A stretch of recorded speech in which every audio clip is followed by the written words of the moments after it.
Hello dear all students and आज हम लोग देखने वाले हैं सल्फ्यूरिक एसिड का one shot video. Sulphuric acid जिसको किंग ऑफ केमिकल्स भी बोला गया। सल्फ्यूरिक एसिड एक dehydrating agent as well as एक ऑक्सीडाइजिंग एजेंट होता है। तो बच्चे इसके इंपॉर्टेंट केमिकल रिएक्शन जो बोर्ड एग्जामिनेशन में हमेशा पूछे जाते हैं, आज इसके बारे में हम लोग चर्चा करने वाले हैं। इसके अंदर हम लोग देखने वाले हैं method of preparation as well as chemical properties of sulphuric acid. तो बने रहे वीडियो के एंड तक। अच्छा, sulphuric acid king of chemicals, आज इसी के बारे में हम लोग बात करना चाहते हैं। पहले तो बच्चे इमीडिएटली हम लोग देखना चाहते हैं introduction to the sulphuric acid. Sulphuric acid का इंट्रोडक्शन क्या होता है, क्या क्या इंपॉर्टेंट पॉइंट होते हैं इसके अंदर, आज इसी को देखने की कोशिश करेंगे। पहले तो ये स्ट्रॉन्ग एसिड होता है बच्चे। Sir what is mean by strong acid? Strong acid मतलब जो पानी में कंप्लीटली डिसॉल्व करता है और पानी में कंप्लीटली आयोनाइज करता है। डिसॉल्व नहीं, आयोनाइज करता है। आयोनाइज करेगा तो maximum number of H+ ion और हाइड्रोनियम आयन को जनरेट करता है। तो बच्चे वो पानी में डिसॉल्व करेगा।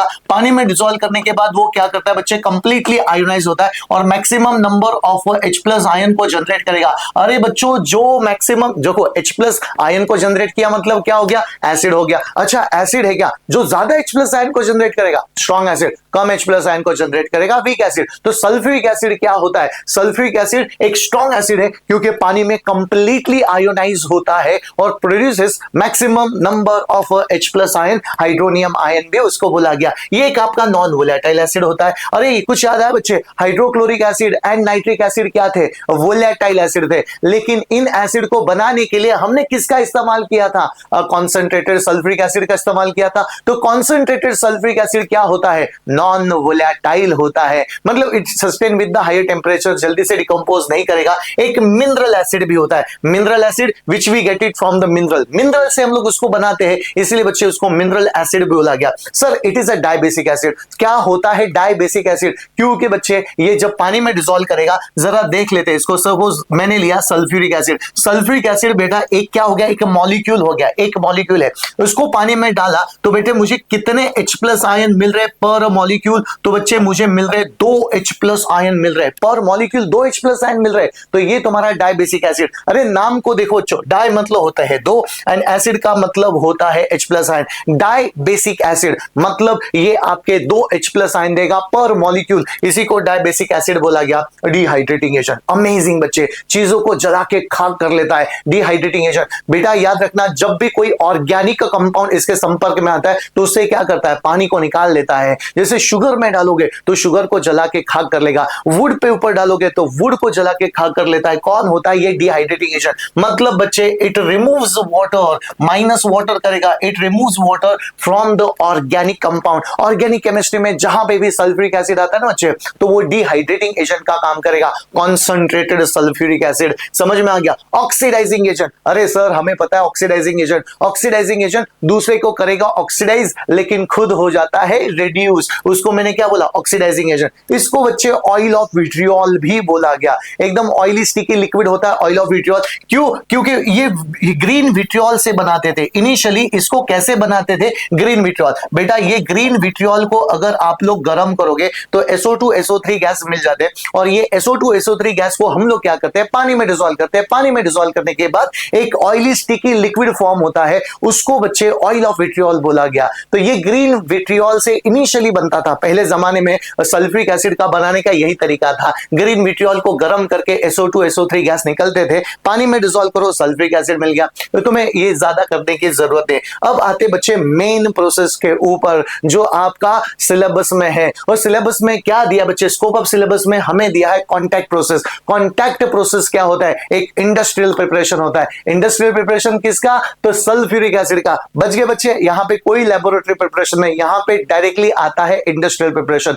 इंडस्ट्रियल प्रिपरेशन में होते हैं 4 स्टेप। वो चारों स्टेप को बच्चों हम लोग जरूर देखेंगे। कौन से 4 स्टेप होते हैं बच्चों? 4 स्टेप करने से पहले मैं यहां पे कुछ आपको रेफरेंस पॉइंट देना चाहता हूं। रेफरेंस पॉइंट कैसे है? सपोज बच्चों किसी ने बोला मुझे कार्बोनिक एसिड बना के देखा, तो बेटा उल्टा सोचो, कार्बोनिक एसिड बनाने के लिए क्या चाहिए? कार्बोनिक एसिड बनाने के लिए कार्बन डाइऑक्साइड चाहिए। सभी को पता है बच्चे, कार्बोनिक एसिड बनाने के लिए कार्बन डाइऑक्साइड चाहिए। कार्बन डाइऑक्साइड को पानी में डिसॉल्व करो, लेकिन तुम्हारे पास कार्बन डाइऑक्साइड ही नहीं है। अब कार्बन डाइऑक्साइड बनाने के लिए क्या चाहिए बच्चे, मुझे तो कार्बन चाहिए, है क्या नहीं? उल्टा सोचा बच्चे, इसका मतलब बेटा कार्बोनिक एसिड की शुरुआत मुझे कहां से करनी पड़ेगी, शुरुआत मुझे कार्बन से करनी पड़ेगी। तो कार्बन को लिया, कार्बन को जलाया, कार्बन डाइऑक्साइड बन गया, कार्बन डाइऑक्साइड को पानी में डिसॉल्व कर दिया, कार्बोनिक एसिड बन गया ना। कितना इजी है, मतलब कार्बोनिक एसिड बनाने के लिए रॉ मटेरियल कौन सा लगेगा, तो कार्बन लगेगा। Similarly if I ask you student कि मुझे सल्फ्यूरिक एसिड बनाना है, राइट ना, सल्फ्यूरिक एसिड बनाना है, तो रॉ मटेरियल क्या लगेगा, रॉ मटेरियल मुझे लगेगा बच्चे सल्फर लगेगा, है क्या नहीं? कितना अमेजिंग है। तो यहां से मुझे पता चलता है कि बेटा कार्बोनिक एसिड बनाने के लिए कार्बन चाहिए, तो सल्फ्यूरिक एसिड बनाने के लिए क्या चाहिए, सल्फर चाहिए। तो ले बच्चों, तो ये सल्फर है, समझे ना। तो सल्फर को मुझे क्या करना पड़ेगा, बर्न करना पड़ेगा। तो ये सल्फर को लिया, उस सल्फर को लिया बर्न, उसको बच्चों मैंने बोला oxidation of a sulphur, sulphur dioxide बन गया, है ना। कितना सिंपल है। इन केस बच्चे आपके पास सल्फर नहीं है तो देयर इज अनदर ऑप्शन, आपको लेना पड़ता है आयरन पाइराइड्स। आयरन पाइराइड का फॉर्मूला क्या होता है बच्चे, FeS2 होता है, और उसको क्या करना पड़ेगा, आपको रोस्ट करना पड़ेगा। सर रोस्टिंग क्या होता है, जलाना पड़ेगा, इन प्रेजेंस ऑफ ऑक्सीजन करना पड़ेगा। समझ में आ गया। रोस्टिंग का यहाँ पे मीनिंग अलग होता है बच्चे। ये रोस्टिंग मतलब heating of a metal sulphide in presence of excess of air होता है। तो बेटा यहाँ पे क्या मिलेगा तुम लोगों को, Fe2O3 मिलेगा, और यहाँ पे तुम लोगों को मिल गया कौन सा गैस, तो सल्फर डाइऑक्साइड गैस। बेटा अल्टीमेट ऑब्जेक्टिव क्या पता है क्या, चाहे आप लोग आयरन सल्फाइड ले लो, मतलब आयरन पाइराइड्स ले लो, या फिर सल्फर लो, इंपॉर्टेंट क्या होता है बच्चे, आपको मिलता है SO2 गैस। और SO2 गैस ये इंपॉर्टेंट होता है। पहले तो इक्वेशन को जरा बैलेंस कर लेते हैं। तो बच्चे मैंने यहाँ पे 2 लगा दिया, 2 यहाँ पे 2 लगा दिया, सॉरी, चलो ये तुम्हारा कितना हो गया, 4 हो गया। तो बच्चे यहाँ पे तुम्हारा हो गया 4। अच्छा सल्फर कितने हो गए, 8 हो गए, सल्फर 8 हो गए, ये कितने हो गए, 16 और ये 6 22 हो गए, तो यहाँ पे 11। तो ये तुम्हारा इक्वेशन कंप्लीटली बैलेंस्ड हो गया बच्चे। बैलेंस केमिकल इक्वेशन बहुत जरूरी है, नहीं तो आपके मार्क्स कट सकते हैं। तो पहला स्टेप कौन सा था, जल्दी से बोलो बच्चों। पहला स्टेप था सल्फर को लो, समझ में आ गया। सल्फर नहीं तो आयरन पाइराइड्स को लो, लेकिन आयरन पाइराइड का फॉर्मूला तो आपको पता होना चाहिए। ये पहला स्टेप हो गया बच्चे। सेकंड स्टेप कौन सा रहेगा, कैटालिटिक ऑक्सीडेशन ऑफ SO2। अरे सल्फर डाइऑक्साइड मिल गया, अब उसको क्या करो, ऑक्सीडाइज करो। सर ऑक्सीडाइज मतलब क्या, एकदम सिंपल है बच्चे। तो वो जो सल्फर डाइऑक्साइड गैस मिला था उसको हमें क्या करना पड़ता है, फर्दर ऑक्सीडाइज करना पड़ता है। ऑक्सीडाइज करने के बाद आपको क्या मिल जाता है, sulphur trioxide. This is a very important chemical reaction. क्यों इंपॉर्टेंट केमिकल रिएक्शंस होता है बच्चे, क्योंकि यहाँ पे लगते हैं कंडीशंस। समझ में आ गया, यहाँ पे लगने वाला है कंडीशन इंपॉर्टेंट होते हैं, इसीलिए बच्चे second reaction has got lot of importance. ये रिवर्सिबल रिएक्शन होता है, और ये बच्चे ये तुम्हारा एट द सेम टाइम कौन सा रिएक्शन होता है, तो एक्सोथर्मिक रिएक्शन होता है। पूछा जाता है बच्चे name the catalytic reaction in the contact process, तो ये कैटालिटिक रिएक्शन होता है। इसके लिए बच्चे इसके लिए कौन सा कैटलिस्ट लगता है, तो कैटलिस्ट लगेगा V2O5। V2O5 का मतलब होता है बच्चे वेनाडियम पेंटॉक्साइड। याद रहेगा बच्चे आप लोगों को, क्या है, वेनाडियम पेंटॉक्साइड, और ये नाम रहा वेनाडियम पेंटॉक्साइड। फॉर्मूला क्या रहा, V2O5। It act as a positive catalyst. एक बार बोर्ड में ऐसा सवाल पूछा था बच्चे, why platinum is not, platinum also can be used, लेकिन प्लैटिनम कैसे होता है, एक्सपेंसिव होता है। तो V2O5 क्या होता है बच्चे, सस्ता होता है, इसलिए हम लोगों ने क्या यूज कर दिया, वेनाडियम पेंटॉक्साइड को यूज किया। Temperature has got lot of importance. कितना टेम्परेचर रहेगा बच्चे, 450 to 500 degree Celsius, that is a temperature you need to maintain. अच्छा 1 to 2 एटमॉस्फेरिक प्रेशर, ज्यादा प्रेशर नहीं बच्चे, 1 to 2 नॉर्मल प्रेशर में भी कैरी होता है, हार्डली 1 to 2 एटमॉस्फेरिक प्रेशर। और रिएक्शन कैसे रहेगी, exothermic as well as reversible reaction है। याद रखना, कभी कभी पूछा जाता है कॉन्टैक्ट प्रोसेस का रिवर्सिबल कैटालिटिक रिएक्शन कौन सा रहेगा, तो ये तुम्हारा सेकंड स्टेप रहेगा, जिसको हम लोग बोलते हैं oxidation of sulphur dioxide. Sulphur dioxide से क्या मिल जाता है बच्चे, सल्फर ट्राइऑक्साइड गैस मिल गया। दोनों गैस एसिडिक इन नेचर होते हैं। Now the next one, third process क्या रहेगा। अब थर्ड प्रोसेस आपका है SO3। अच्छा कई बच्चे बोलेंगे सर अभी तो बहुत ईजी है, SO3 को आप लोग पानी में डिसॉल्व करो। जरा देखो बच्चों,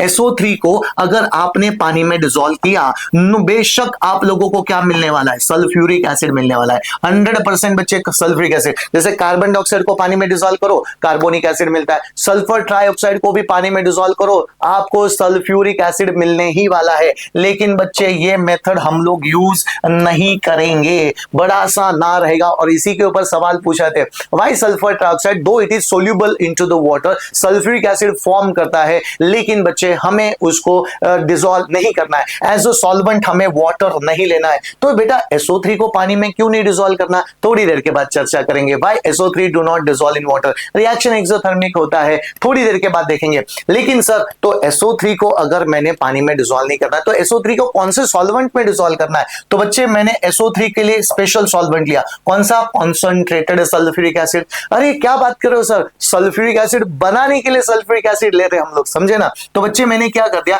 SO3 को क्या कर दिया, सल्फ्यूरिक एसिड, खुद सल्फ्यूरिक एसिड लिया। बच्चे जरा देखना बच्चों, क्या अमेजिंग कंसेप्ट है, मतलब सल्फ्यूरिक एसिड बनाने के लिए भी सल्फ्यूरिक एसिड लेते हैं। तो यहां पे क्या बन गया पता है बच्चे, आपका बन जाता है एक नया chemical compound H2S2O7। This is the very amazing. देखो ये केमिकल कंपाउंड बहुत दिखने में बहुत भयानक लगता है। H2 देखो क्या हो गया बच्चे, H2 दो सल्फर है, S2O7। ये जिंदगी में पहली बार तुमने देखा होगा ये केमिकल कंपाउंड H2S2O7। क्या होता है इसका नाम, ओलियम नाम है इसका, ओलियम या फिर पायरोसल्फ्यूरिक एसिड। तो बच्चे आप लोग लिख सकते हैं इसका नाम क्या हो गया, oleum. Oleum is common name, और बच्चे इसका नाम होता है पायरोसल्फ्यूरिक एसिड। समझे ना, क्या नाम हो गया, पायरोसल्फ्यूरिक एसिड। इस तरह से इसका नाम हो जाता है बच्चे, ये common name as well as IUPAC name plus उसका फॉर्मूला H2S2O7। समझ में आ गया, सिंपल कॉम्बिनेशन रिएक्शन हो जाते हैं। नाउ सवाल आता है कि जो H2S2O7 मिला है, जिसको हम लोग ओलियम बोलते हैं बच्चे, ओलियम, तो ये जो ओलियम मिला हम लोगों को H2S2O7, अब की बार बच्चे उसको कर पानी में डिसॉल्व। समझ में आ गया, तो सल्फर ट्राइऑक्साइड को पानी में डिसॉल्व नहीं कर रहे थे, अब की बार हमने लिया ओलियम, ओलियम को पानी में डिसॉल्व कर दिया। अब बच्चे आपको मिला क्या, सल्फ्यूरिक एसिड मिला, और बेटा 2 वॉल्यूम्स ऑफ सल्फ्यूरिक एसिड मिला। जो जितना सल्फ्यूरिक एसिड पिछले रिएक्शन में हमने यूज किया था ना, उसका डबल क्वांटिटी मिला। अरे जरा देखो बच्चों, डबल क्वांटिटी हमें मिल रहा है, तो एक इंडस्ट्रियल मेथड हो जाता है ये तुम्हारा। ये 4 स्टेप होते हैं, कौन से 4 स्टेप अभी आप लोगों ने देख लिया, लेकिन इंपॉर्टेंट स्टेप हो जाता है बच्चे, why sulphur trioxide do not dissolve in water. तो सल्फर ट्राइऑक्साइड को हमने एज अ सॉल्वेंट क्यों नहीं लिया, सल्फ्यूरिक एसिड को इंस्टेड हमने लिया। तो सल्फर ट्राइऑक्साइड का किस्सा क्या है जरा देख लेते हैं। तो बच्चे जब भी मैंने पानी लिया, इमेजिन कर लो ये पानी है, समझ में आ गया, और बेटा मैंने क्या डिसॉल्व कर दिया इसके अंदर, सल्फर ट्राइऑक्साइड को डिसॉल्व कर दिया। बेशक क्या फॉर्म होने वाला है बच्चे, यहां पे आपका सल्फ्यूरिक एसिड बनने वाला है, H2SO4 बनने वाला है, H2SO4 100% H2SO4 बनेगा। लेकिन this reaction is not only exothermic, this reaction is highly exothermic. याद रखो बच्चों, ये रिएक्शन इतना ज्यादा एक्सोथर्मिक है, हाईली एक्सोथर्मिक है, मतलब it started boiling the water, ये बॉइलिंग करना शुरू कर देगा। समझ में आ गया, और sulphuric acid also started boiling बच्चे, और ये क्या, it produces a fine mist, acid fog generate करेगा instead of a liquid state, क्योंकि सॉल्यूशन क्या कर रहा है, बॉइल कर रहा है, और ये मिस्ट फॉर्म करेगा, एंड ये mist can not be condense efficiently. मतलब बेटा जो वेपर्स ऑफ सल्फ्यूरिक एसिड बनने वाले, क्या बनने वाले, वेपर्स ऑफ सल्फ्यूरिक एसिड बनेंगे। And this vapours of sulphuric acid बच्चे देखो, यहां पे सल्फ्यूरिक एसिड आपका फॉर्म हो गया, लेकिन ये बनने वाले वेपर्स यहां पे मिस्ट फॉर्म करेंगे, and this mist of sulphuric acid are difficult to condense नहीं किया जा सकता उसको। तो बेटा मेरा यील्ड जो रहेगा, सल्फ्यूरिक एसिड का जो प्रोडक्शन रहेगा वो तो कम होगा कि नहीं, और ये होता है आपके लिए पूरा की पूरा कॉन्टैक्ट प्रोसेस। अच्छा, पूरा कॉन्टैक्ट प्रोसेस बच्चे आपको वन शॉट में करना है ना, एकदम सिंपल है, 4 स्टेप आते हैं, एकदम फालतू वाले स्टेप है, और सभी स्टेप कैसे पता है, सभी स्टेप कॉम्बिनेशन रिएक्शन है, इसलिए तो उसको कॉन्टैक्ट प्रोसेस बोला गया। कैसे लिया बच्चे, तो मैंने लिया सल्फर से शुरुआत किया, सल्फर को कर दिया ऑक्सीडाइज, क्या मिल गया बच्चे, जल्दी बोलो, सल्फर डाइऑक्साइड। ये इक्वेशन तुम्हें बैलेंस करने की जरूरत नहीं, ऑलरेडी बैलेंस है, पहला स्टेप हो गया। अब बेटा तुम्हें क्या करना है, SO2 को क्या कर दिया, फिर से ऑक्साइड के साथ भिड़ा दिया, रिवर्सिबल रिएक्शन है, और यहां पे क्या बन गया, SO3। दूसरा इक्वेशन बैलेंस करना बहुत जरूरी होता है, यहां पे कैटलिस्ट का इस्तेमाल करेंगे, V2O5, temperature 450 to 500, 1 to 2 atmospheric pressure, reaction कैसा रहेगा, एक्सोथर्मिक रहेगा। नाउ द नेक्स्ट वन बच्चे, SO3 को पानी में डालना है क्या, ना बेटा ना, ये गलती नहीं करना, SO3 को पानी में नहीं डालना। SO3 पानी में क्यों डालते, क्योंकि एक्सोथर्मिक रिएक्शन है, समझ में आ गया, vapours of sulphuric acid form होते हैं, डिफिकल्ट टू कंडेंस। तो दूसरा सॉल्वेंट कौन सा लेना है, दूसरा सॉल्वेंट हम लोग खुद लेने वाले हैं, सल्फ्यूरिक एसिड। सल्फ्यूरिक एसिड तो कौन सा रिएक्शन होगा बच्चे, कॉम्बिनेशन, सारे रिएक्शन कॉम्बिनेशन है, तो पहले क्या लगा दो, हाइड्रोजन लगा दो। बेटा लिखते वक्त पहले हाइड्रोजन लगाते, बाद में नॉन मेटल लगाते, सल्फर कितने हो गए, 2, और बाद बाद में हम लोग क्या लगाते हैं, ऑक्सीजन लगाते हैं, H2S2O7, क्या नाम आ गया इसका बोलो तो, ओलियम या फिर पायरोसल्फ्यूरिक एसिड। अच्छा, इस ओलियम को क्या करो बच्चे, ओलियम को डिसॉल्व करो, अब पानी में डिसॉल्व कर दो इसको, और आपको मिल जाता है बच्चे क्या, सल्फ्यूरिक एसिड। लेकिन इस इक्वेशन को बैलेंस करना ना भूलना बच्चे, ये होते हैं 4 स्टेप विद कंडीशन, बहुत ही सिंपल हो जाता है बच्चे, लेकिन इसकी प्रैक्टिस मस्ट होती है। तो immediately will start with the what, chemical properties of sulphuric acid, जो कई बच्चों को बहुत डिफिकल्ट चला जाता है। Chemical properties is considered as one of the easiest thing बच्चों, तो आज इसी को एक्सपीरियंस करेंगे। नोटबुक में लिखना आपने शुरुआत करना है। 5 इंपॉर्टेंट प्रॉपर्टीज दिखाता है सल्फ्यूरिक एसिड। सल्फ्यूरिक एसिड एक ही है, लेकिन वो क्या करता है बच्चे, अलग अलग रोल प्ले करता रहता है, अलग अलग केमिकल के साथ अलग अलग रोल प्ले करता रहता है बच्चे। जैसे कभी कभी सल्फ्यूरिक एसिड टिपिकल एसिड की तरह बिहेव करेगा, कभी वो नॉन वोलेटाइल एसिड, कभी वो ऑक्सीडाइजिंग एजेंट, कभी वो डिहाइड्रेटिंग एजेंट। लेकिन हमें कैसे पता चलेगा सर सल्फ्यूरिक एसिड का रोल कौन से रिएक्शन में क्या होता है? इसके लिए बच्चे एट द एंड मैं आपको शॉर्टकट भी बताता रहूंगा। लेकिन ये होते हैं 5 इंपॉर्टेंट प्रॉपर्टीज, टिपिकल या फिर क्या बोला बच्चे मैंने, डाइल्यूट एसिड प्रॉपर्टी। ये हो गया टिपिकल एसिड या फिर डाइल्यूट एसिड प्रॉपर्टी, एकदम फालतू वाले रिएक्शन, वो 5 घटिया से reaction. Non volatile acid property, non volatile कितना सिंपल होता है। अच्छा, नॉन वोलेटाइल कुछ याद आया कि बच्चे, चलो मैं शॉर्टकट यहां पे देता हूं बच्चे, तुम लोगों को जैसे प्रिपरेशन आ गया, किसका, लेबोरेटरी प्रिपरेशन, HCl का लेबोरेटरी प्रिपरेशन आ गया, नाइट्रिक एसिड का लेबोरेटरी प्रिपरेशन आ गया, तो बेटा what is the role played by sulphuric acid concentrated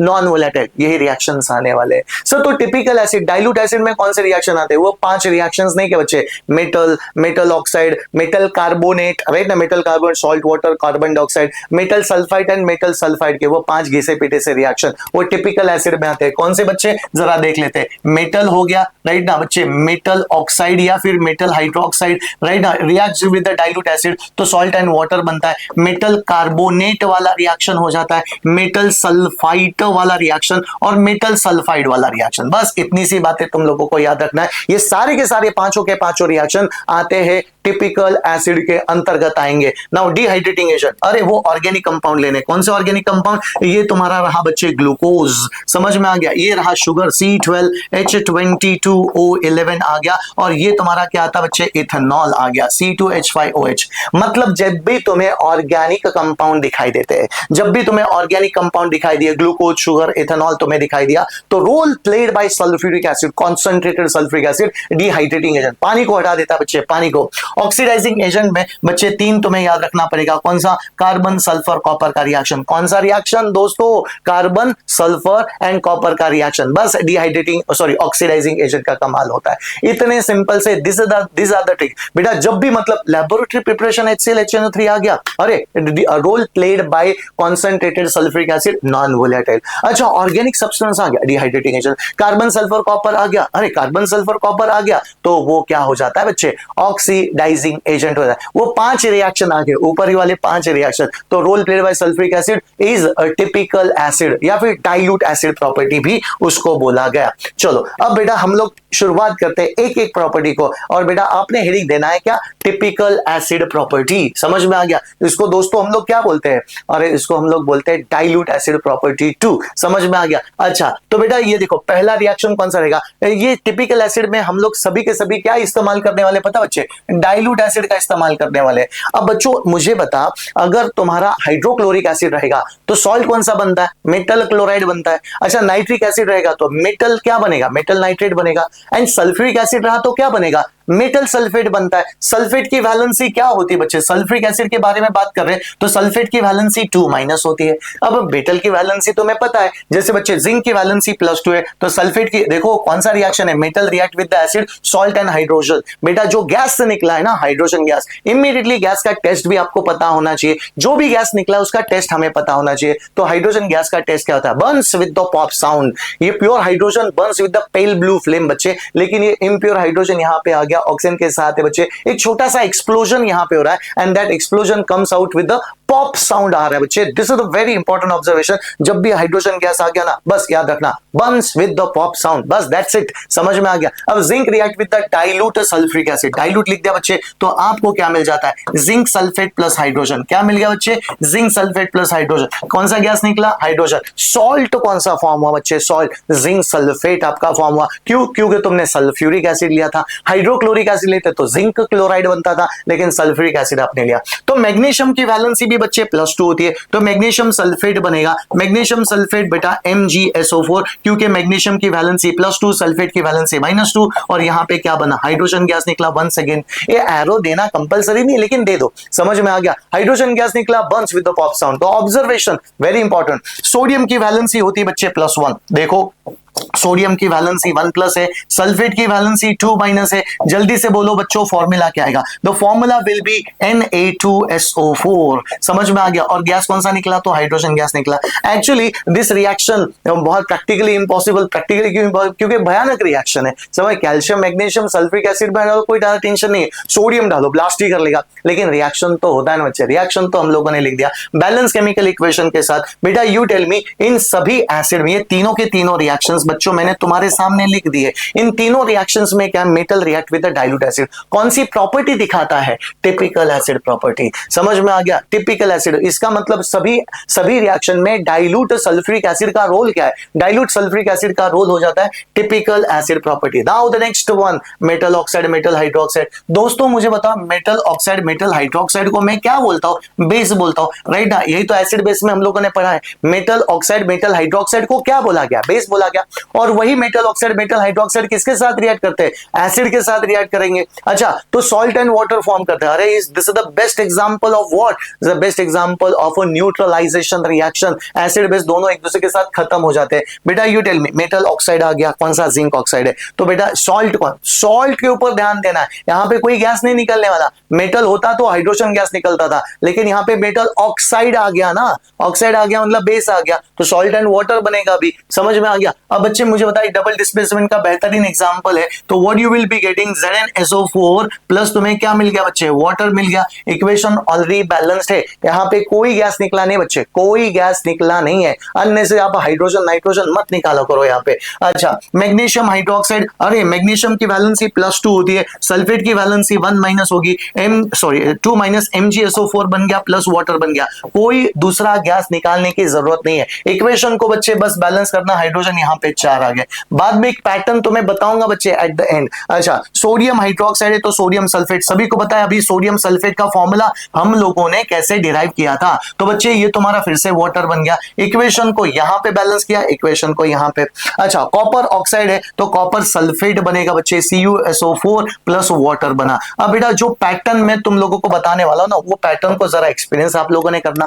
कौन सा पैटर्न है, अब बेटा यू टेल मी, आपके यहाँ पे कितने ऑक्साइड है, कितने ऑक्साइड है, एक ऑक्साइड है ना, एक ऑक्साइड है, तो पानी भी कितना आ गया, एक आ गया, देखो पानी भी एक आ गया। अच्छा, मुझे बता कितने हाइड्रोक्साइड है, यहाँ पे 2 हाइड्रोक्साइड है तो पानी 2 आ गया, समझे ना, मल्टीप्लाई बाय 2, इक्वेशन बैलेंस है। ये चेक करने का, क्रॉस चेक करने का तरीका। अच्छा, हाइड्रोक्साइड 2, सर कैसे हाइड्रोक्साइड 2 आ गया, क्योंकि मल्टीप्लाई बाय 2 है ना, अरे whole formula is getting multiply by 2, hydroxide 2 तो पानी 2 आ गया। अच्छा, वाटर 1 है, इसका मतलब ऑक्साइड हाइड्रोक्साइड क्या रहेगा, 1 रहेगा। उल्टा भी सोचो ना आप लोग, समझ में आ गया। तो मुझे बता, इन सभी रिएक्शन में what is the role played by dilute sulphuric acid is a typical acid property, समझ में आ गया। मैंने बोला था ना कितना इजी लगेगा। नाउ द नेक्स्ट वन, चलो बच्चों चलते हैं आगे कंसेप्ट के।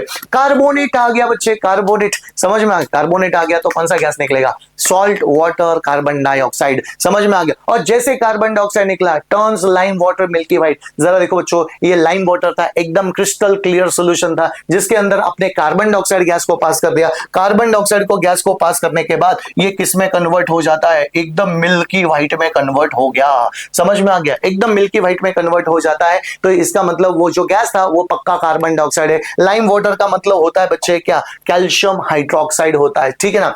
कार्बोनेट, रिमेंबर देखो सॉल्ट, बस आपको क्या टारगेट करना है, सॉल्ट को टारगेट करो। Water plus carbon dioxide as it is लिख देना आप लोगों ने, H2CO3 लिखने की जरूरत नहीं। कार्बन डाइऑक्साइड गैस निकल रहा है, फिजिंग आ रहा है बच्चे, फिज आ रहा है, ब्रिस्क फॉर्मेंसेस आ रहे हैं कंटिन्यूअसली। अब बेटा सॉल्ट कौन सा बना, जिंक सल्फेट। जरा देखो क्या सॉल्ट बना, जिंक सल्फेट बना। सॉल्ट को आइडेंटिफाई कर लिया, काफी हो गया। और बेटा बाद में क्या लिखोगे, H2O प्लस CO2। समझ में आ गया, कितना बेहतरीन एग्जाम्पल है बच्चे। H2O प्लस CO2 निकल गया यहाँ पे, किसी को दिक्कत तो नहीं है, बहुत ही सिंपल है, बस सॉल्ट को आइडेंटिफाई कर दिया ना। मैग्नीशियम सल्फेट बनेगा। मैग्नीशियम सल्फेट का फॉर्मूला सभी का होता है, मैग्नीशियम की वैलेंसी +2, सल्फेट की वैलेंसी -2, प्लस वाटर प्लस क्या बन गया बच्चे, कार्बन डाइऑक्साइड बन गया। बहुत ही सिंपल है, बहुत ही सिंपल, मजा आ गया। नाउ द नेक्स्ट वन, अच्छा sodium carbonate, sodium carbonate sodium sulphate बना देता है। अरे कार्बोनेट आ गया, ज्यादा टेंशन ही मत रखो, कार्बोनेट बाई कार्बोनेट आ गया ना, कार्बोनेट बाई कार्बोनेट तो सॉल्ट वाटर कार्बन डाइऑक्साइड, तो कार्बोनेट से कार्बन डाइऑक्साइड गैस निकलता है, बहुत ही इजी है। अच्छा सोडियम सल्फेट बना प्लस वाटर प्लस क्या निकला बच्चे, तो कार्बन डाइऑक्साइड। हर बार गैस कौन सा निकल रहा है, कार्बन डाइऑक्साइड गैस इवॉल्व हो रहा है, and that carbon dioxide turns lime water milky white. अच्छा इक्वेशन बैलेंस्ड है already. Calcium carbonate sulphuric acid, तो बच्चे क्या मिल गया आप लोगों को, कैल्शियम सल्फेट मिल जाता है, calcium sulphate plus water plus carbon dioxide. और बच्चे और एक अमेजिंग पैटर्न में तुम लोगों को रिएक्शन का बताना चाहता हूं, और ब्यूटीफुल सा पैटर्न क्या पता है। अच्छा आपके पास अनायन कौन सा था, जल्दी से बोलो, अनायन क्या है, कार्बोनेट है, कार्बोनेट अनायन है, तो गैस कौन सा निकलने वाला है, कार्बन डाइऑक्साइड। अच्छा कार्बोनेट अनायन की संख्या कितनी, कितने नंबर में कार्बोनेट अनायन, तो यहाँ पे एक ही है, तो बेटा गैस भी कितना निकलने वाला है, एक, मतलब मल्टीप्लाई बाय 1 है, कार्बन डाइऑक्साइड के मॉलिक्यूल भी एक है, तो यहाँ पे वन सेकेंड कार्बोनेट एक है, कार्बन डाइऑक्साइड एक है, कार्बोनेट एक है, कार्बन डाइऑक्साइड एक है, और कार्बोनेट एक है, तो कार्बन डाइऑक्साइड सभी जगह पे एक आ गया, या फिर एक कार्बन डाइऑक्साइड आ गया, इसका मतलब बेटा कार्बोनेट भी कितना रहेगा, एक रहेगा। इतना ब्यूटीफुल सा पैटर्न तुम लोगों को पता होना चाहिए बच्चे। तो वंस अगेन यहाँ पे जो जितना भी सल्फ्यूरिक एसिड का इस्तेमाल कर दिया ना बच्चे, डाइल्यूट आपने मेंशन जरूर करना है, कॉन्सेंट्रेटेड नहीं मेंशन करना है, डाइल्यूट वर्ड ये आपने मेंशन करना है। तो बच्चे वंस अगेन यहाँ पे जितने भी केमिकल रिएक्शन हो गए, उस केमिकल रिएक्शन में सल्फ्यूरिक एसिड का रोल क्या है, डाइल्यूट सल्फ्यूरिक एसिड का रोल टिपिकल एसिड प्रॉपर्टी ये आ जाता है। नाउ द नेक्स्ट रिएक्शन बच्चे, ये तो तुम लोग आराम से निपटा सकते हो। मेटल सल्फाइड, सल्फाइड क्या होता है बच्चे, SO3 2-, ये होता है मेटल सल्फाइड। बेटा सल्फेट है ना बहुत स्टेबल होता है, सल्फेट नहीं लिखना। देखो कई बच्चे सल्फेट को लिख के आते हैं, ये सल्फेट होता है बच्चे, ये सल्फेट होता है। सल्फेट के बारे में बात ही नहीं कर रहा मैं, किसके बारे में बात कर रहा हूं मैं, सल्फाइड के बारे में बात कर रहा हूं। किसके बारे में, सल्फाइड के बारे में। ये जिंक सल्फाइड होता है। तो अल्टीमेटली कार्बोनेट से क्या मिला बच्चे, कार्बोनेट से कार्बन डाइऑक्साइड मिला, तो सल्फाइड से क्या मिलेगा, सल्फाइड से आपको मिलेगा सल्फर डाइऑक्साइड गैस मिलेगा। समझ में आ गया। और इमीडिएटली सर सल्फर डाइऑक्साइड के टेस्ट, अरे लिख ले बच्चा, सल्फर डाइऑक्साइड के टेस्ट क्या होते हैं,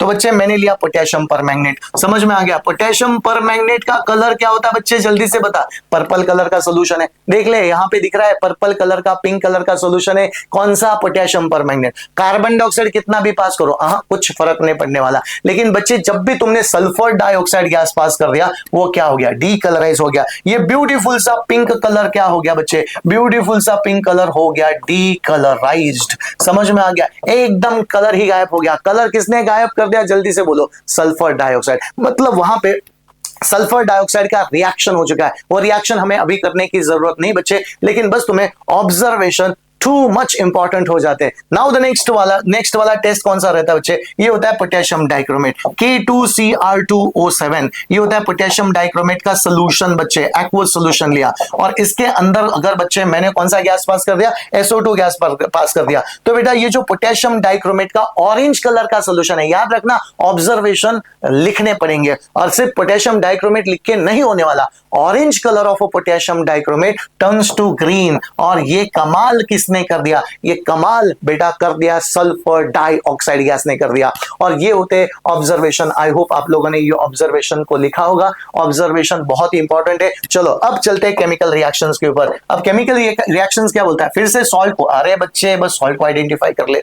सल्फाइड, देखो कार्बोनेट है ना तो salt water, carbon dioxide, sulphide है ना तो सॉल्ट वाटर SO2। बेटा जल्दी से बता सॉल्ट कौन सा बनेगा, सॉल्ट आपका बनेगा जिंक सल्फेट प्लस क्या लिखो, water plus SO2 as it is, छाप क्या हो ना तुम लोग, SO2 गैस निकल गया। एकदम सिंपल है क्या नहीं, है ना। वही पैटर्न बच्चे, सल्फाइड के अनायन कितने, सल्फाइड के अनायन एक है, तो गैस भी कितना निकलेगा, एक निकलेगा। चलो जल्दी से ये इक्वेशन को बेटा, 3 इक्वेशंस को तुम लोग करो। मैं देखना चाहता हूं आपका कॉन्फिडेंस बढ़ा के नहीं। वीडियो को चाहे तो पॉज कर लेना, बाद में आपने सॉल्व करना है। चलो मैं यहाँ पे सॉल्व करता हूं। आई होप आपने वीडियो पॉज करके बच्चे सॉल्व करने की कोशिश की होगी। तो मैग्नीशियम सल्फेट बना, यहाँ पे क्या बन रहा है बच्चे, मैग्नीशियम सल्फेट बना, प्लस क्या बना, वाटर, प्लस क्या क्या बना, सल्फर डाइऑक्साइड। बहुत ही आसान है रे, बहुत ही आसान है। Now the next one, equation already balanced है। सोडियम सल्फाइड, तो सोडियम सल्फाइड किस में कन्वर्ट हो गया, सोडियम सल्फेट में कन्वर्ट हो गया। प्लस तुम्हें क्या मिलेगा, वाटर, प्लस तुम्हें क्या मिलेगा, SO2। एकदम ही फालतू है, बकवास है। चलो आगे बढ़ लेते हैं। कैल्शियम सल्फाइड है, calcium sulphide will convert into calcium sulphate plus water plus SO2 gas निकला। हर बार गैस कौन सा निकल रहा है बच्चे, हर बार आपका SO2 गैस निकल रहा है, and that is a beautiful things बच्चे। Now you tell me, carbonate से कौन सा गैस मिला, कार्बन डाइऑक्साइड गैस। तो सल्फाइड से कौन सा गैस निकला, sulphur dioxide gas. Once again, ये जितने भी केमिकल रिएक्शन बच्चे आप लोगों ने किए, सल्फ्यूरिक एसिड आपने यूज किया। कौन सा सल्फ्यूरिक एसिड बच्चे, याद रखना, डाइल्यूट। हमेशा डाइल्यूट वर्ड लिखा करो यहां पे, dilute dilute dilute. Once again, dilute sulphuric acid आ गया। What kind of a property shown by this reaction, typical acid property या फिर डाइल्यूट एसिड प्रॉपर्टी। तो बेटा ये हमने 4 रिएक्शंस तो खत्म कर लिए, 5वां रिएक्शन फिर से टिपिकल एसिड के अंदर आ रहा है बच्चे। हमें ये पता होना चाहिए ना, सल्फ्यूरिक एसिड टिपिकल एसिड का रोल कब प्ले कर रहा है, तो यहां पे भी प्ले करेगा मेटल सल्फाइड। बेटा ये होता है सल्फाइड, H2- और H2- से गैस कौन सा निकलता है, तो H2S गैस निकलता है, हाइड्रोजन सल्फाइड नाम का गैस निकलता है, provided you need to react with acid. जब भी बच्चे हाइड्रोजन सल्फाइड, देखो ये हाइड्रोजन सल्फाइड गैस है, और हाइड्रोजन सल्फाइड गैस के ऊपर बच्चे तुमने एक पेपर को रख दिया। कौन सा पेपर होता है वो, लेड एसीटेट पेपर होता है, मॉइस्ट लेड एसीटेट पेपर। समझ में आ गया, उसका कलर क्या होता है बच्चे, तो व्हाइट कलर का होता है। ये देखो ये मॉइस्ट लेड एसीटेट पेपर है, और उसके ऊपर बच्चा जो H2S गैस निकल रहा है, उसके ऊपर आप लोगों ने ये मॉइस्ट लेड एसीटेट पेपर को रखना है। Then you will come to know it turns to silvery black. किसमें कन्वर्ट हो गया, ये सिल्वरी ब्लैक में कन्वर्ट हो गया। व्हाइट पेपर सिल्वरी ब्लैक में कन्वर्ट हो गया, मतलब पक्का गैस H2S रहेगा, SO2 वगैरह नहीं रहेगा बच्चे। तो this is a very important test बच्चे H2S गैस के लिए। H2S गैस का स्मेल रॉटन एग स्मेल होता है, बट बेटा अगर तुम्हें केमिकल टेस्ट पूछा गया तो केमिकल टेस्ट ये होता है, समझ, क्योंकि यहाँ पे केमिकल रिएक्शंस हो रहे हैं। ठीक है, चलो आगे बढ़ लेते हैं। तो आप लोगों ने लिखा होगा SO2 का टेस्ट, H2S का टेस्ट भी आप लोगों ने लिखा होगा केमिकल टेस्ट के द्वारा। देखो जिंक सल्फाइड, और बेटा यहाँ पे टर्न एंड ट्विस्ट आता है। क्या turn and, salt and H2S form होगा। तुम लोग लगे पड़े, सॉल्ट वाटर CO2 निकल गया, सॉल्ट वाटर SO2 निकल गया, और तुम लिखते हो सॉल्ट वाटर H2S। नहीं, यहाँ पे बस सॉल्ट एंड H2S होने वाला है, रॉटन एक स्मेल गैस निकलने वाला है। तो यहाँ पे बच्चे सॉल्ट एंड H2S, तो यहाँ पे सॉल्ट कौन सा बना, ZnSO4 प्लस गैस कौन सा निकला, H2S गैस, और रॉटन एक स्मेल। बाकी के 2 रिएक्शंस आप लोग करोगे। मैं देखना चाहता हूं ये 2 रिएक्शंस अगर आपको आते हैं क्या नहीं। चलो बच्चों, ये रिएक्शन तो आप लोगों ने किए होंगे, एकदम सिंपल है। देखो आयन सल्फाइड है, सल्फाइड आ गया, H2S गैस निकला, H2S, लेकिन बेटा जो सॉल्ट निकला वो सॉल्ट कौन सा है, FeSO4 plus H2S। Double displacement reaction का बेस्ट एग्जांपल, समझ में आ गया, best example of double displacement reaction. Now Na2S है बेटा, सोडियम सल्फाइड है ना, सल्फाइड है, तो बेटा सल्फेट का सॉल्ट मिलेगा यहाँ पे, क्योंकि सल्फ्यूरिक एसिड है। वंस अगेन H2S यहाँ पे निकला। सारे के सारे इक्वेशन बच्चे, सारे के सारे इक्वेशन ऑलरेडी बैलेंस्ड है। तो ये 5 रिएक्शंस हम लोगों ने जो किए ना बच्चे, इन सभी 5 रिएक्शन में सल्फ्यूरिक एसिड का रोल क्या है। सल्फ्यूरिक एसिड का रोल एक टिपिकल एसिड है या फिर डाइल्यूट एसिड है। अच्छा यहां पे लिखा है, लेट्स डू इट। अच्छा क्विकली रिवाइज कर लेते बच्चे, कैसे करना है तुम लोगों ने। अगर ये रिएक्शन आपको दिखाई देते, कौन सा reaction, metal react with the acid आ गया, समझ में आ गया, metal react with acid, metal oxide metal hydroxide react with the dilute sulphuric acid आ गया, मेटल कार्बोनेट आ गया, मेटल सल्फाइड, समझ में आ गया, या फिर बच्चे मेटल सल्फाइड। ये रिएक्शंस अगर आपके आते हैं तो role played by dilute sulphuric acid is a typical acid. बच्चे कौन सा रोल हो गया, टिपिकल एसिड। बस इतना याद रखना, कार्बोनेट से कौन सा गैस निकलता है, कार्बन डाइऑक्साइड, सल्फाइड से कौन सा गैस निकलता है, सल्फर डाइऑक्साइड, एंड सल्फाइड से कौन सा गैस निकलता है, H2S, राइट ना। इनके टेस्ट आपको पता होने जरूरी है, ऑब्जर्वेशन में पूछे जाते हैं। Now the next one, non volatile acid. अब बच्चे नेक्स्ट वाला हेडिंग आपने देना है नॉन वोलेटाइल एसिड। जो सल्फ्यूरिक एसिड होता है ना कॉन्सेंट्रेटेड, लेकिन यहाँ पे जो एसिड हम लोग यूज करने वाले वो कौन सा एसिड रहेगा बच्चे, concentrated sulphuric acid act as a non volatile acid. याद आए बच्चे, laboratory preparation of HCl and HNO3। Laboratory, इसके लिए शॉर्टकट टेक्निक क्या पता बच्चे, इसके लिए एक ही एकदम जबरदस्त शॉर्टकट टेक्निक है। जब भी लेबोरेटरी प्रिपरेशन ऑफ HCl आ गया, जब भी लेबोरेटरी प्रिपरेशन ऑफ HNO3 आ गया, the role played by concentrated sulphuric acid is a non volatile acid, क्योंकि ये दोनों वोलेटाइल एसिड होते हैं। कौन से? HCl and nitric acid, volatile in nature है, और this volatile acids are prepared by using non volatile acid. इस तरह से तो laboratory preparation of hydrogen chloride, सबको पता है, अरे हाइड्रोजन क्लोराइड बनाना है तो सॉल्ट कौन सा लेना पड़ेगा? सोडियम क्लोराइड या फिर बच्चे पोटेशियम क्लोराइड। किसके साथ रिएक्ट करो? तो सल्फ्यूरिक एसिड के साथ रिएक्ट करो। सल्फ्यूरिक एसिड कैसा होना चाहिए? कॉन्सेंट्रेटेड। देखो ये वर्ड लिखना बहुत जरूरत है, कॉन्सेंट्रेटेड। टेम्परेचर कितना होना चाहिए बच्चे? बिलो 200 डिग्री सेल्सियस टेम्परेचर, और यहां पे भी टेम्परेचर कितना? तो बिलो 200 डिग्री। अच्छा, अब बिलो 200 में क्या कमाल होता है, ये आपने HCl का प्रिपरेशन और नाइट्रिक एसिड के प्रिपरेशन में हम लोगों ने देखा बच्चे। तो सोडियम एक हाइड्रोजन को डिस्प्लेस करेगा,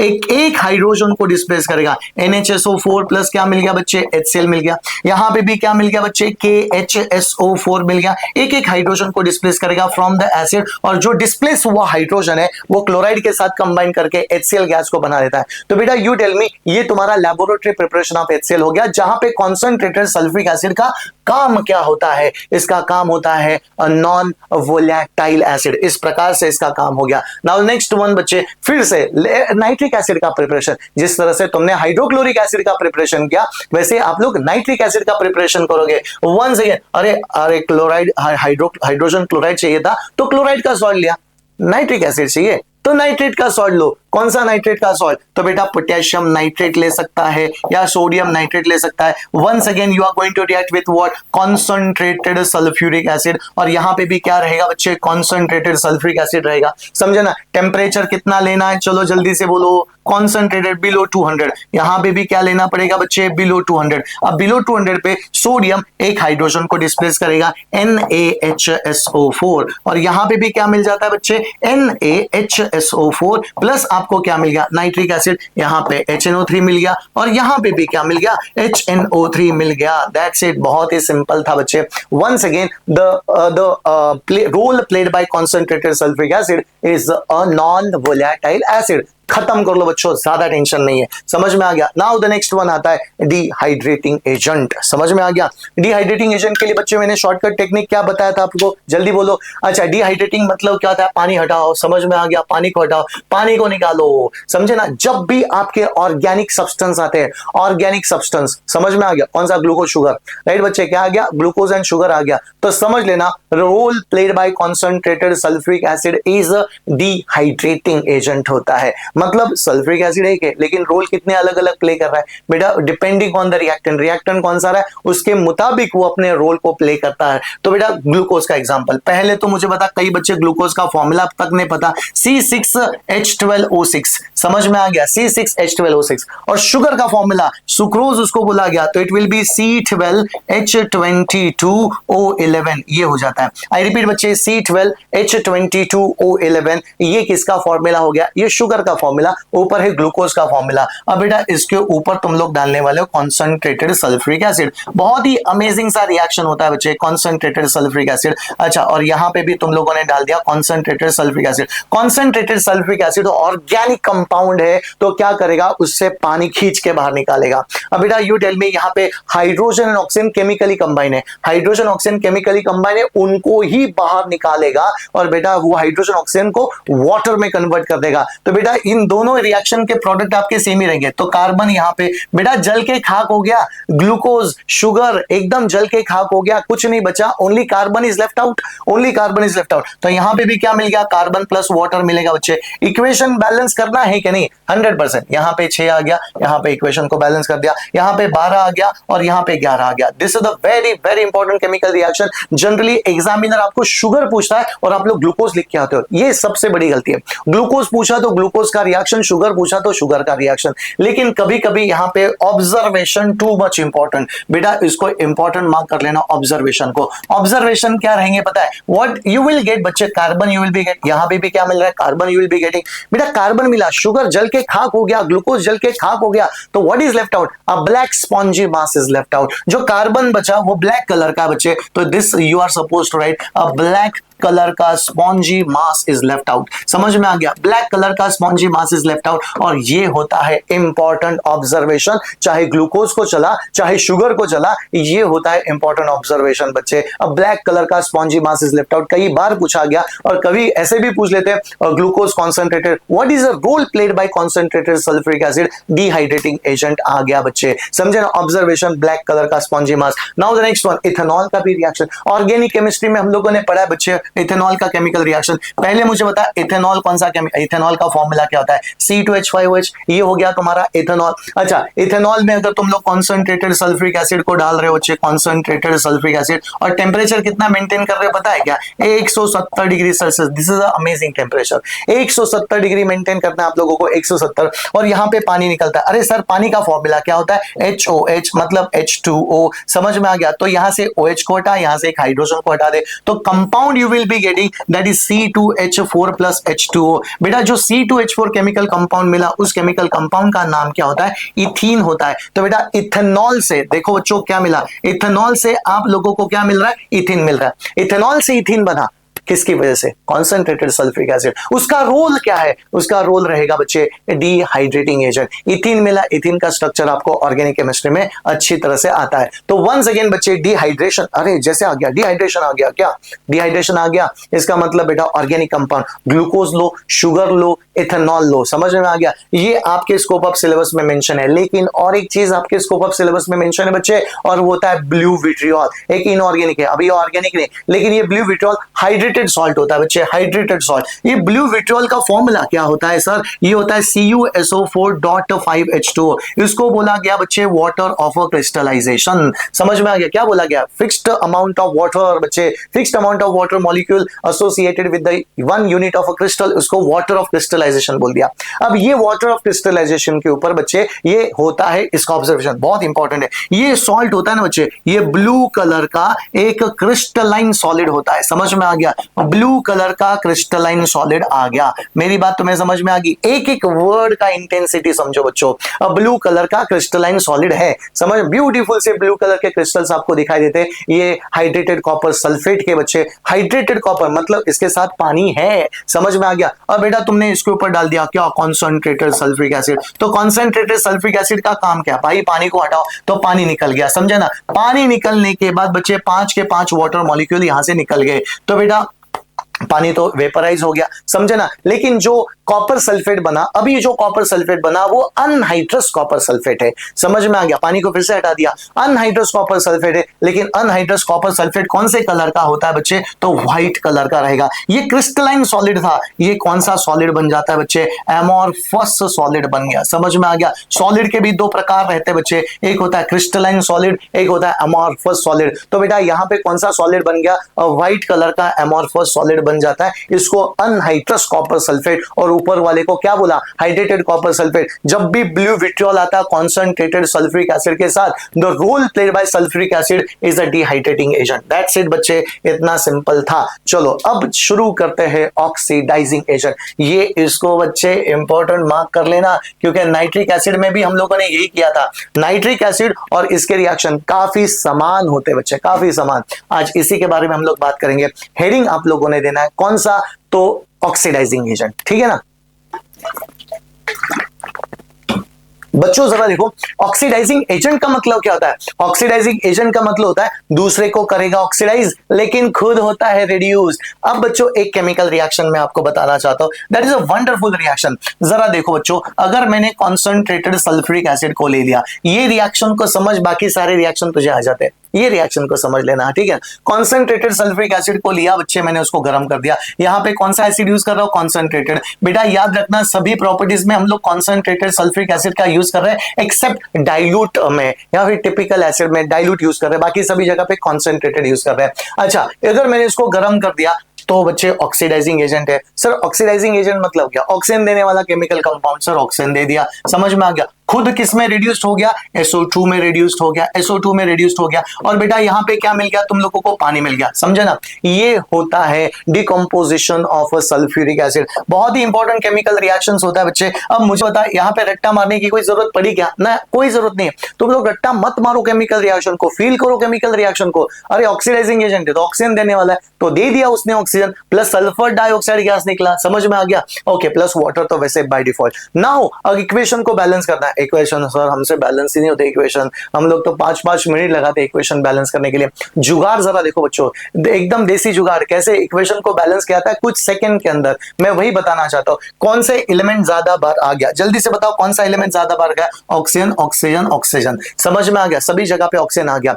ऑक्सीजन देखो, पहले प्रायोरिटी हमारी ऑक्सीजन को चलेगी। इवन नंबर है, इवन नंबर है या ऑड नंबर? ये ऑड नंबर की वजह से ना बच्चे ऑक्सीजन बैलेंस, मतलब इक्वेशन बैलेंस नहीं होता। तो हम लोग क्या करें, ऑड को इवन में कन्वर्ट कर देते हैं। ऑड को कैसे इवन में कन्वर्ट करें? Multiply by 2। समझ में आ गया? जैसे बच्चे मैंने 2 नंबर वहां पे डाला, 2 नंबर यहां पे डाला, तो हाइड्रोजन कितने बने? 4, और कहीं पे हाइड्रोजन नहीं है, 4 हाइड्रोजन, तो बच्चे मैंने 2 से गुना कर दिया। 2 से गुना करने के बाद सल्फर भी तुम्हारे 2 हो गए, यहां पे 2 से गुना कर दिया, और हो गया chemical equation balance. You can cross check, oxygen 8 हो गए, यहां पे 2, यहां पे 4, यहां पे 2, तो इस तरह से ये कंप्लीटली 8 ऑक्सीजन हो जाते हैं बच्चे। इक्वेशन कंप्लीटली बैलेंस्ड हो गया। यहां से बच्चे मुझे पता चलता है कि कॉन्सेंट्रेटेड सल्फ्यूरिक एसिड क्या होता है? Best oxidising agent. Oxidising agent जो दूसरे को करेगा ऑक्सीडाइज, लेकिन खुद क्या होता है? खुद होता है रिड्यूस। चलो बच्चों इसके बारे में बात कर लेते हैं। सल्फर एक नॉन मेटल है, याद रखना बच्चे, सल्फर क्या हो गया? एक नॉन मेटल हो गया। समझ में आ गया? अच्छा, कार्बन नॉन मेटल हो गया, सल्फर भी क्या हो गया? सल्फर भी आपके लिए एक नॉन मेटल हो गया। लेकिन कॉपर क्या हो गया? कॉपर तो आपके लिए एक मेटल हो जाता है। ये 3 रिएक्शंस को हमें बहुत अच्छी तरह से याद रखना बच्चे। या रिमेंबर, यहाँ पे क्या यूज करूंगा? कॉन्सेंट्रेटेड, यहाँ पे यूज करूंगा कॉन्सेंट्रेटेड, यहाँ पे भी यूज करूंगा कॉन्सेंट्रेटेड। इन सभी कॉन्सेंट्रेटेड एसिड में कार्बन सल्फर कॉपर आ गया। याद रखना बच्चे, कार्बन सल्फर कॉपर आ गया। Role played by sulphuric acid हो या नाइट्रिक एसिड हो, ऑक्सीडाइजिंग एजेंट।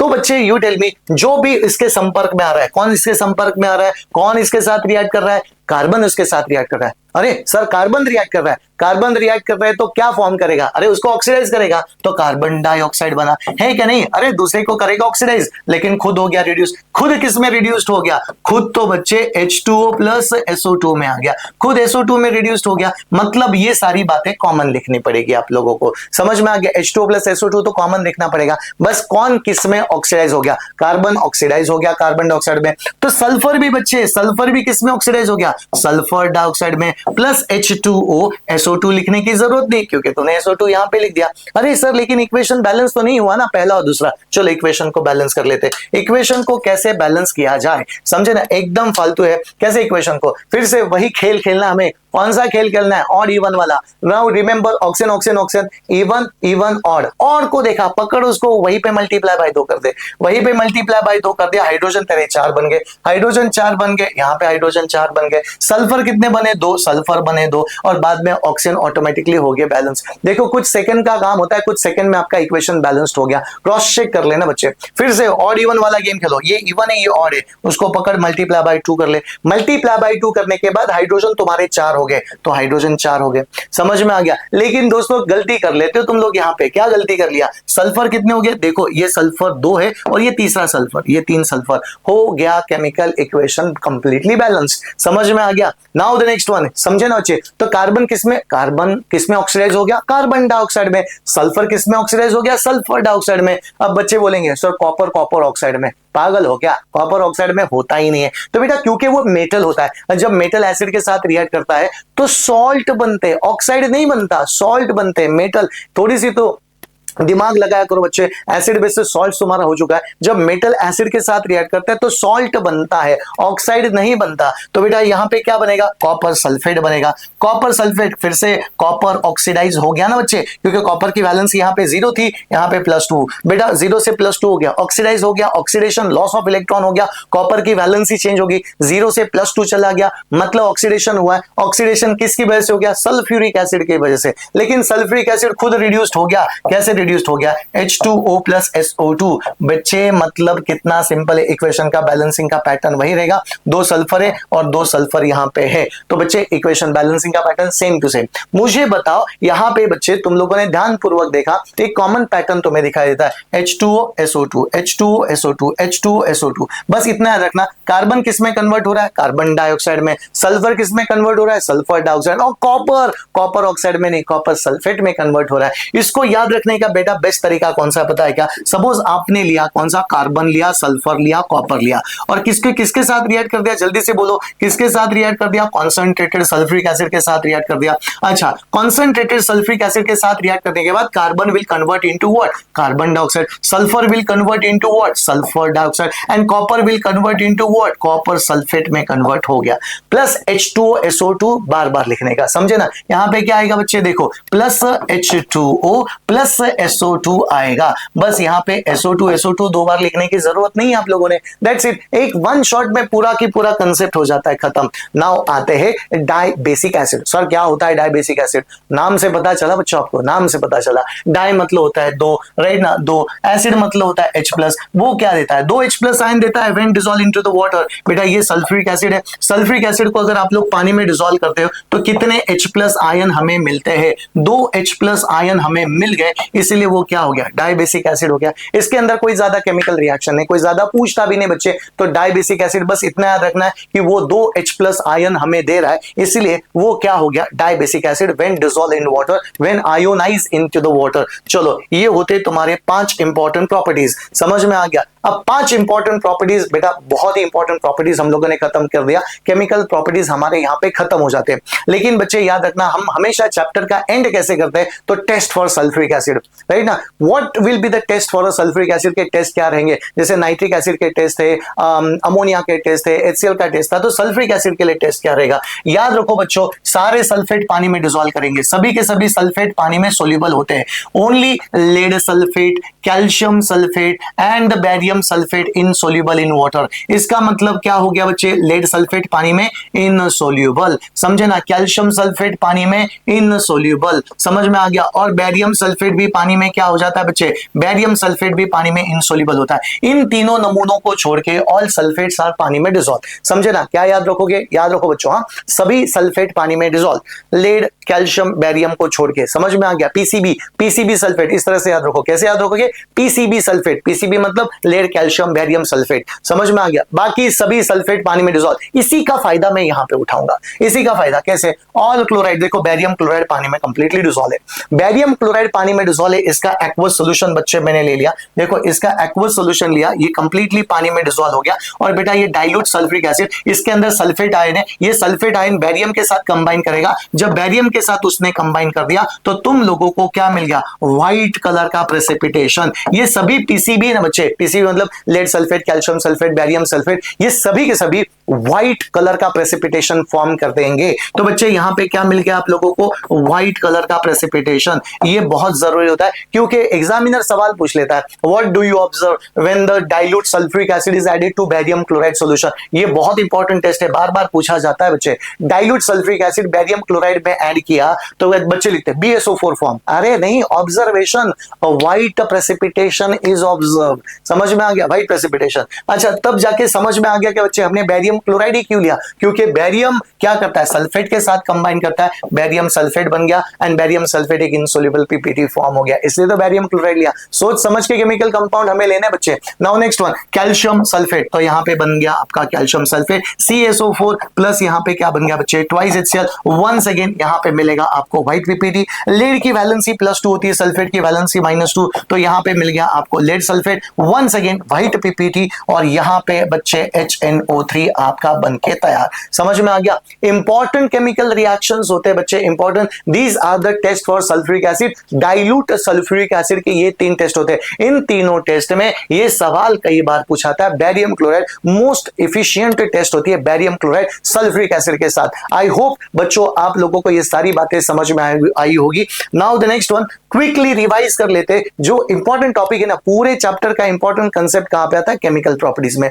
केमिकल प्रॉपर्टीज में बच्चे हमेशा कंफ्यूज होते हैं, सर टिपिकल एसिड कब होता है? हमने तो अभी पढ़ लिया बच्चे, non volatile dehydrating oxidising agent कब दिखाना है। इसके लिए शॉर्टकट बताता हूं बच्चे, शॉर्टकट। और शॉर्टकट क्या होता है पता है? ऑक्सीडाइजिंग एजेंट कब पहचाना है? सल्फ्यूरिक एसिड ऑक्सीडाइजिंग एजेंट है। कब पहचानोगे आप लोग? कब पहचानोगे? जब भी बच्चे कार्बन आ गया, सल्फर आ गया, कॉपर का रिएक्शन आ गया, कार्बन सल्फर कॉपर आ गया, समझ लेना ऑक्सीडाइजिंग एजेंट। खत्म कर ले बात को। Now next one, dehydrating agent. Dehydrating agent मतलब बेटा याद रखना, C2H5OH एथेनॉल आ गया, या फिर बच्चे ग्लूकोज आ गया, C6H12O6 आ गया, या फिर बच्चे तुम्हारा शुगर आ गया। शुगर का फॉर्मूला C12, रिमेंबर शुगर का फॉर्मूला क्या हो जाता है बच्चे? C12H22O11। जैसे आ गया, पता चल गया सर ऑर्गेनिक कंपाउंड है ना, ऑर्गेनिक कंपाउंड आ गया डिहाइड्रेटिंग, और एक इनऑर्गेनिक कंपाउंड वो ब्लू विट्रियोल, राइट ना बच्चे। अच्छा, non volatile acid. Non volatile acid में laboratory preparation of HCl, laboratory preparation of nitric acid.